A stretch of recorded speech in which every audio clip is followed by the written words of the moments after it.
याचं कारण असं आहे, भांडणच गावोगावची कानांमुळे. नाका जावं देऊ नका याचं कारण अन्नाची नासाडी होते. कोरोनाच्या कालावधीत चौकळत होती. बोला ना, बरोबर आहे की नाही? म्हणून पाणी 3 ठिकाणी जावं देऊ नका. वरती पाणी सरकायला लागलं, देवाच्या लक्षात आलं वसुदेवाला सोडवण्यासाठी आपला जन्म आहे. राहत नसेल तर उपयोग काय? पोर चढला आचार तिने लावेला अंगुष्ट, दुभंगली यमुना मैया. वरचं पाणी वरती, खालचं पाणी खाली.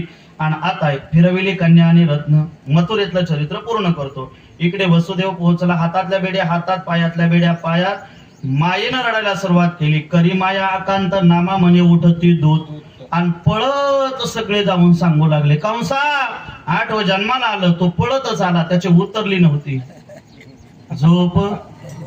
मुलगा आहे की मुलगी पाहिली नाही, घर घर फिरवली आपटणार.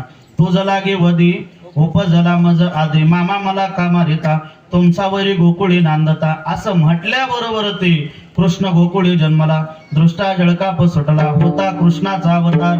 आनंद करती घरोघर. आणि इकडे आनंद कसा सुरू झाला, महत्वाच्या चाले गाव आणि सभेला पूर्ण विराम देऊ. कसा आनंद आहे हात वरती करा.